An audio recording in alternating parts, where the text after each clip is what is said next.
Proses pencarian korban banjir bandang yang terjadi di Kecamatan Batang Toru, Kabupaten Tapanuli Selatan, Sumatera Utara masih terus dilakukan. Hingga Kamis siang, petugas Batang Toru telah menerima sedikitnya 46 jenazah korban meninggal dunia. Selain itu, Puskesmas juga merawat lebih dari 500 orang. Pihak Puskesmas juga menyebut, dari seluruh total korban, 19 orang diantaranya tidak teridentifikasi. Sementara 16 orang diantaranya telah dimakamkan secara massal. Sementara itu, stok obat-obatan dan kantong jenazah telah tercukupi, lantaran akses jalan ke Kecamatan Batang Toru sudah bisa dilalui. Hari ini terdapat 46 korban yang sudah meninggal. Dan luka-luka ataupun yang sedang dirawat sekarang di ruangan ada kira-kira 14 orang, jadi terupdate semua 520 orang. Hingga saat ini proses pencarian masih terus dilakukan petugas di lapangan. Bahar Kampolri pun telah mengerahkan 4 ekor anjing pelacak K9 untuk mempercepat proses pencarian korban.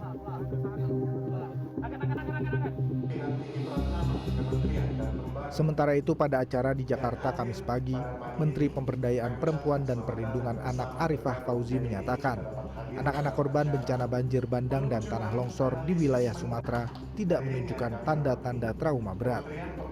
Sebaliknya, kelompok yang paling merasakan dampak psikologis mendalam justru kaum perempuan. Ia menyebut kaum perempuan merasakan dampak psikologis mendalam akibat bencana banjir dan tanah longsor di sejumlah titik wilayah Sumatera. Banyak di antara mereka yang kehilangan tempat tinggal, harta, serta ketidakpastian masa depan, sehingga tekanan emosional menjadi lebih besar. Untuk itu, ia menekankan pentingnya konseling serta trauma healing secara berkelanjutan untuk menangani dampak tersebut. Kita kemarin kebetulan sudah ke Padang.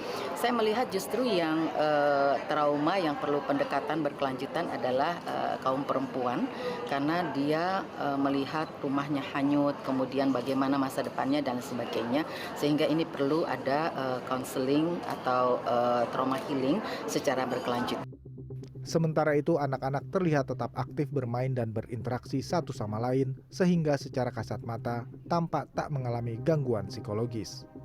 Meski begitu, berkaca pada pengalaman bencana sebelumnya, anak-anak dinilai tetap memiliki kesan mendalam yang terbawa hingga dewasa nanti. Tim Liputan CNN Indonesia.